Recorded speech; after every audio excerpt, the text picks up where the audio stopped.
करी थी तो 100 के नोट पकड़ाए दिए। जब 100 के नोट पे तो बहुत मगन में कि 100 के नोट पाएगा। पहले जमाने में 100 बहुत रुपया माना जाता था। तो लावा का कपड़ा बांध के रख लिया। रात भर खुशी मारे सोवा ने कि हमरे घरे नंबरी नोट धरा है। सुबह उठा तो बक्सवा खोल के ऊपर निकाल के देख दाग के तक बंद करके चला का काम करे। शाम के जब लौटा तो फिर बगैर हाथ पांव धोए धोए बक्सा जुटा, फिर बक्सा खोल, फिर ऊपर निकाल के देख लिए। सुबह देखे शाम देखे ही मेरे देखे लागत है बक्सम को ने मदार बंद की। अल्लाह की मर्जी की जुम्मक दिन आवा तो जुम्मक दिन काम करे चला गया। कुछ बदनसीब ऐसे है कि जुमे का भी एहतमाम नहीं करते। अच्छा ही बताओ, आज लड़की बिटिया के पैदाइश के दिन आवत है तो बड़े शान से कहा थे आज हमारे यहाँ बर्थडे है। बताओ, अपने बिटिया का बर्थडे मनाओ, अपने लड़के का बर्थडे मनाओ, और जिसकी औलाद हो उसका बर्थडे नहीं मनाते। हम सब के बाप हैं आदम अलैहिस्सलाम। आदम अलैहिस्सलाम की पैदाइश का दिन क्या है? जुमा का दिन। अल्लाह ने जुमा के दिन आदम अलैहिस्सलाम को पैदा फरमाया तो उस दिन तो बर्थडे मनाने का हमको ज्यादा हक है। लेकिन बर्थडे मतलब केक थोड़ो काटे थे।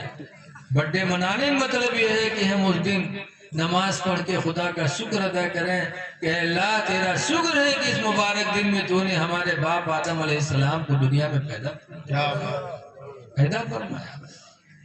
जुमा को हुजूर ने फरमाया सैयदुल अय्याम, दिनों का सरदार है। अल्लाह फरमाता है या अय्युहल्लज़ीना आमनू इज़ा नूदिया लिस्सलाति मिन यौमिल जुमा, ईमान वालों जब जुमा के दिन नमाज की अज़ान हो फसअू इला ज़िक्रिल्लाह, तो अल्लाह के जिक्र के लिए बढ़ो, वज़रुल बैआ, और कारोबार अपना बंद कर दो।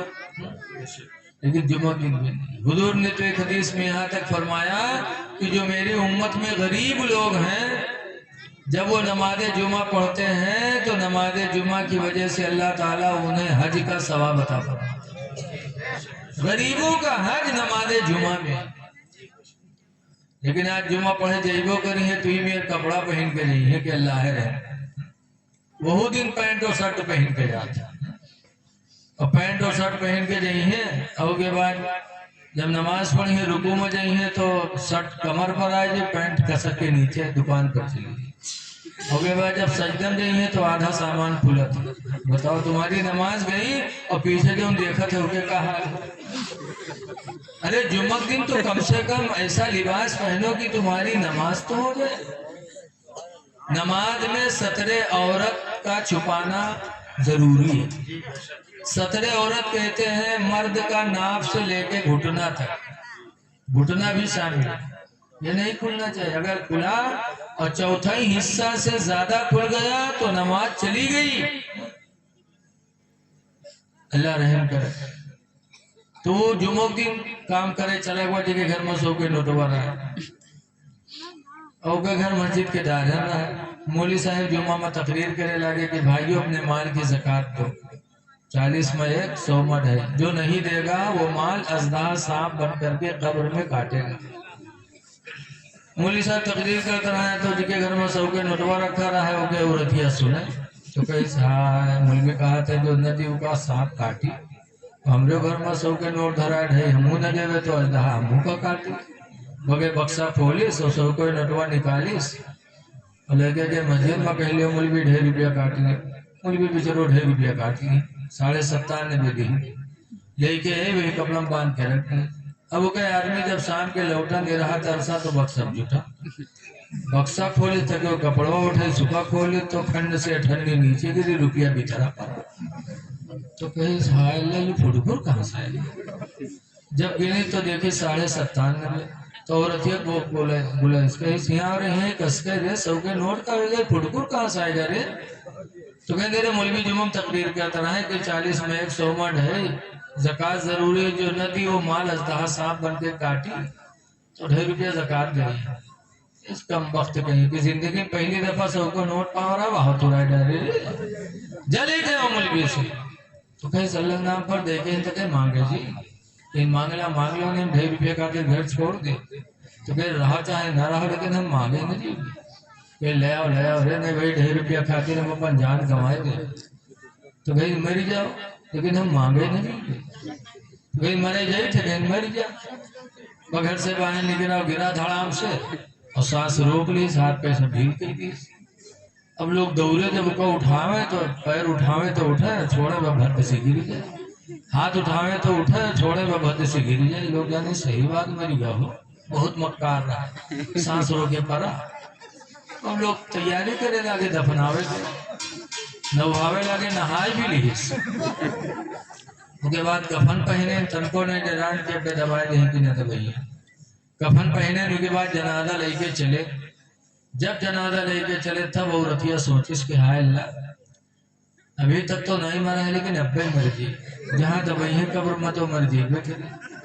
औरतिया जाना रहा हो के मक्कारी, मियाँ बीवी के मामला एक दूसरे के सब मालूम है। मर्द बीवी की मक्कारी जाने, बीवी मर्द के मक्कारी जाने। मेहरुआ तो बहुत मक्कारी करता है, ये ससुराल बहुत हाथी काट दे, उठा ले जाइए अस्पताल में, बोतल पर बोतल चढ़ी लेकिन उनके आंखें टंगी रही। और यहाँ लेके गए नैहर, मैका पहुंची बटनटन, ससुराल में आई है तो बेहोश, और मैका पहुंची है बस ही। तो हर एक दूसरे की ऐप को जानता है मियाँ बीवी में। मेहरुआ जाने की मरा तो है ना, लेकिन अब भी मरी है जहाँ का दबी बस दौड़ी ऐसे, भाइयों मेरे आदमी का जनाजा है, आखिरी बार है, जरा रख दो, दूर हो जाओ, हम कुछ बात करेंगे। तो लोग रख दें, जनाजा दूर हो गए। जब दूर हो गए तो रतिया के उनके काने में कहा था कि उठ पर रे, कबर तैयार है, चल घर करे, हमें रवायत है तो उठ।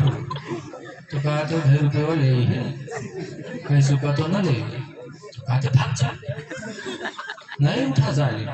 और बेचारी चलिए लेके जनाजा कब्रस्तान पहुंचे हो, नमाज पढ़ के जब कब्र में रखी नो, लकड़ी जोड़ी नो, मट्टी दे जात रहा है, तब तक औरतिया का फिर नहीं बढ़ जाता, कहा अब मर गई, अब न बची। तो फिर दौड़े, कहे भाई अल्लाह के वास्ते थोड़ी देर रुक जाओ, आखिरी बार है जरा हम अपने आदमी से बात कर ले। फिर लोग हट गए। तो औरतिया कब्र में उतरी, और उतरे बाद फिर उसके काने में कहा कि उठ रे उठ, चल देख लकड़ी जोड़ दी न बे, काट दे रे, उठ कर। तो कहते 2.5 रुपये वो ले है, कहीं सुखा तो न ले। तो कहते काट दे, बहुत जालिम है, नहीं उठा। जब नहीं उठा तो औरतिया बाहर है।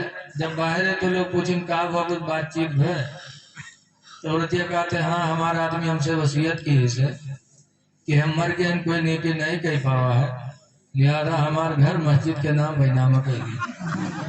जब वो सुने तब फड़फड़ा के कूदा, कहे सारे उठाई गिरी, नम 2.5 रुपया खातिर जान गंवाए दी थे, और तू घरों मस्जिद में लिखे जाते रे, कम वक्त कहूँ तो ऐसे ऐसे बखील है। लोगों, अल्लाह दे तो अल्लाह के नाम पर खर्च करो।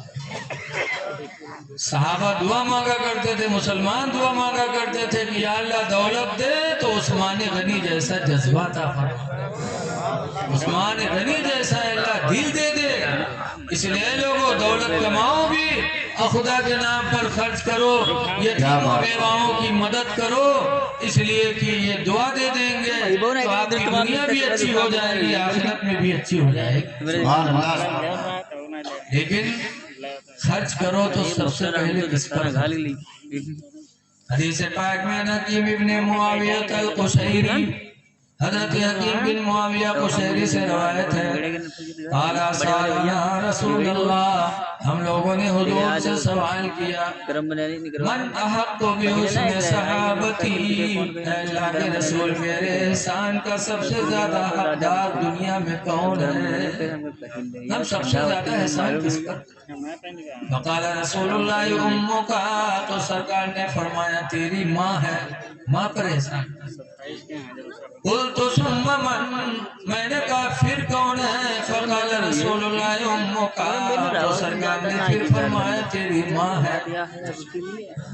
कुल तो सुम्मा मन, मैंने कहा फिर कौन? तो फिर सरकार ने फरमाया उम्मुका, तेरी माँ है। फिर पूछा सुम्मा मन, अल्लाह के रसूल फिर कौन है? तो सरकार ने फरमाया अबू का, तेरा बाप है। उसके बाद न सहाबी ने कुछ पूछा, न मेरे नबी ने कुछ जवाब दिया। पता चला कि अल्लाह दौलत दे तो सबसे ज्यादा अपने माँ के ऊपर खर्च करो, बाप पर खर्च करो। लेकिन आज मौलाना साहब पहुंचे तो रसीद कटा ले 10,000, पीर साहब आई है तो पीर साहब को दौलत निशावर करे, पीर साहब के पैर चूमे बजानो जन्नती। अरे सबसे पहले तुम अपने बाप का पैर चूमो, अपने बाप का हाथ चूमो, माँ की दस्तबोसी करो। एक सहाबी है, हदीस पाक में है, उन्होंने मिन्नत मानी थी, बारगाह नबी में गए, कहने लगे इन्नी नजर तो अनुकब्बिला कबतल काबा, अल्लाह के रसूल मैंने मिन्नत मानी थी कि मेरा फला काम हो जाए तो मैं काबा की चौखट चूमूंगा। कहा जाओ, अल्लाह के रसूल मैं गरीब हूँ, मक्का नहीं जा सकता, कैसे करूं? तब हुजूर ने फरमाया कि अगर मक्का नहीं जा सकते तब बिल कदम उम्मी का, तू अपने घर चला जा और अपनी माँ के दोनों पैरों को चूम ले, अल्लाह ताला तुम्हें काबा की चौखट के चूमने का सवाब अता फरमाएगा। रो पड़े, कहने लगे अल्लाह के रसूल मेरी माँ का इंतकाल हो गया, माँ दुनिया में जिंदा नहीं, जिंदा होती तो मैं माँ के कदमों के जाकर चूम लेता, लेकिन मेरी माँ का इंतकाल हो गया। तो सरकार ने फरमाया कब्बिल कब्रहा, अगर माँ जिंदा नहीं है तो जाके माँ के कब्र को चूम ले, अल्लाह ताला तुझे काबा की चौखट के चूमने का सवाब अता फरमा देगा।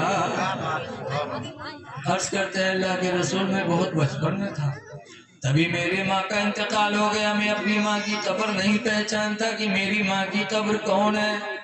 तब उन्होंने फरमाया था फरजिला बैतिका, तू अपने घर वापस चला जा, वखत्ती खत्तन फी बैतिका, और अपने घर में जाके एक लकीर खींच ले और उसी लकीर को अपनी माँ की कब्र तस्वुर करके चूम ले, अल्लाह ताला तेरी मिन्नत पूरी फरमा देगा।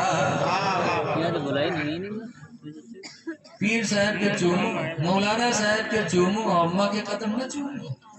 सबसे बड़े पीर तुम्हारा बाप है, तुम्हारी माँ है। दौलत दे तो माँ बाप पर खर्च करो, लेकिन है अफसोस आज माँ बाप तरस रहे हैं। माँ के 3 हुकूक अल्लाह के नबी ने फरमाया 3 दफा, अब्बा को 1 दफा। क्यों? माँ के एहसान औलाद पर बहुत। पहला एहसान तो यह है कि माँ 9 महीने तक अपनी औलाद को अपने पेट में महफूज रखती है। उस 9 महीने के दिनों में माँ को कितनी तकलीफ होती है हमारी माँ ही जान सकती है। और उसके बाद जब बच्चा पैदा होता है तो 2 साल तक अपने सीने का दूध मुफ्त में पिलाती है। अगर दूध न पियावे तो मर्द जबरदस्ती नहीं कर सकती। ये उनका एहसान है कि हमारी तुम्हारी औलादों को दूध पिलाती है। और तीसरा एहसान ये है कि माँ बच्चे की परवरिश करती है, और ऐसी परवरिश की अगर दूसरी औरत का 10,000 रुपया महीना दे, अपने लड़का की परवरिश करा तो माँ जैसे करे। बोलो मेरे भाई, नहीं कर सकते। बच्चा नहीं खाता है तो माँ गोद में ले करके कभी गाना गा के कभी कहानी बयान करके अपने बच्चे को खिलाती रहती है कि मेरा बच्चा खा ले। माँ के 3 एहसान और अब्बा के 1 एहसान। एक का कि बच्चे की वो परवरिश करते हैं, लेकिन परवरिश में भी माँ ही का ज्यादा हिस्सा रहता है। देखा जाता अब्बा तो चले गए काम करे, शाम के जब लौटे तो बड़ी मोहब्बत में ही लड़कवा कर ले करी, और जहाँ लड़कवा के बुल्लू से नाक निकली तो पहले पकड़ लेगा, ले जाएगा, उठा लेगा। लेकिन वही माँ फिर मोहब्बत से आती है, अपने दुपट्टे से बच्चे की नाक साफ करती है। इसलिए लोगों, माँ के एहसान को न भूलो, बाप के एहसान को न भूलो। मदीने मुनव्वरा से मुजाहिदीन का काफिला निकला। हजरत जाबिर ने जब देखा कि अल्लाह की राह में जिहाद करने लोग जा रहे हैं, शहादत पाएंगे, जन्नत पाएंगे, तो बारगाह नबी में हाजिर हुए, कहते हैं अस्तशीरु का नग़्दो या रसूल अल्लाह, अल्लाह के रसूल मैं आपसे इजाजत मांगने आया हूँ कि मुझे भी इजाजत दे दो, अल्लाह की राह में जाके गज़वा लड़ूं। फ़क़ाल रसूलुल्लाह या जाबिर हल उम्मुकी हय्या, हल उम्मुका हय्या, ऐ जाबिर ये बताओ क्या तुम्हारी माँ जिंदा है? कुल्तु नअम, कहा मेरी माँ जिंदा है। तो उन्होंने फरमाया जाबिर मैदान जिहाद में न जाओ, बल्कि अपने माँ के पास वापस जाओ। वअल्ज़िमहा, और उसके दामन को मजबूती से पकड़ लो। फ़इन्नल जन्नता तहता रिजलिहा, इसलिए कि जन्नत तो उसके पैरों के नीचे रखी है। लेकिन आज शादी हुई, मेहरुआ घर में है तो मेहरुआ खातिर मिठाई लेके, तो कैसे नहीं है? सुना है एक नौजवान था, उसका बाप नहीं था, सिर्फ माँ जिंदा थी, और माँ बुढ़ापे की वजह से आंखों की बीनाई खो चुकी थी, माँ अंधी हो गई। एक दिन वो जवान लड़का नहीं आया, रात में काफी देर हो गई, तो उसकी बीवी को कोई फिक्र नहीं, लेकिन उसकी नाबीना माँ को बड़ी फिक्र। आई दरवाजे पर दुआ मांगने लगी, पहुंच फैला कि परवरदिगार मेरे औलाद को सही सलामत वापस कर दे, या अल्लाह मेरी औलाद को और बला मुसीबत से बचा ले। माँ बेचारी अंधी बैठी दरवाजे पर दुआ मांग रही थी, इतने में वो आवा तो मिठाई पन्नी हाथ में लिया ना, आवा तो अम्मा से यहो नहीं पूछ में इसके अम्मा यहाँ काहे बैठी, घर में घुसेला। जब घुसेला तो अम्मा जाने की कोई जात है, तो समझे नहीं रात में अपना लड़का बैठे थे घर में, तो कहा था भैया, तो आज यही में तो बोले थे ना, बाहर बोली मियो मियो, अब्बा अम्मा पुकारिए, गदावे मेरे नहीं। जब बब महतरिया बेचारी मोहब्बत में उठी, वो लपटियाएगा, वो हमार पूत कहाँ रहे, वो हमार लाल कहाँ रहे, वो जैसे लपटियान हथवा ऐसे ऐसे सोहराव, ऐसे मिठाई पन्निया ऊपर कर चला जाए, वो सोहरावा चली जाओ, ताना चला जाए कि वो महतारी जान न जाए कि मिठाई लेके आओ। वो माँ जिसको जिसने तुम्हें कितनी कुर्बानियां देकर पाला, उससे तुम 10 रुपये की मिठाई छुपा रहे हो। है लोगों, माँ बाप की कुर्बानी को याद रखो, माँ बाप पर अल्लाह दौलत दे तो खर्च करो, इनको खुश करो। इसीलिए मारहरा 7 साला उर्स है कल परसों से, उर्स तासमी, वहाँ के पीर हजरत सैयद नजीब हैदर हसन मियाँ किबला हर साल उर्स तासमी में पैगाम देते हैं कि मेरे बरकाती मुरीदों, तुम इतनी दूर दूर से आए हो मारहरा, सब कुछ छोड़ के आए, मुसीबत उठाए, पैसे खर्च किए, मारहरा आए हो इसलिए से कि तुम्हारा पीर तुमको बख्शवा दे। हजरत फरमाते हैं खुदा की कसम, जब तक तुम्हारे माँ बाप तुमसे राजी नहीं होंगे, पीर तुम्हारे काम नहीं आ पाएगा। इसलिए इज्जत करो माँ बाप की, पीरों की, आलिमों की, और अल्लाह दे तो अल्लाह के नाम पर सब खर्च करो, गरीबों की मदद करते रहो, इनकी दुआएं तुम्हें बहुत बुलंदियों पे पहुंचा सकती हैं। अब चूंकि हमारे बात के मेहमान बहुत से हमारे शायर अहले सुन्नत आ चुके हैं, दुआ है कि अल्लाह तबारक व तआला जो कुछ कहा गया है उस पर अमल की तौफीक अता फरमाए। अस्सलामु अलैकुम व रहमतुल्लाहि व बरकातहू।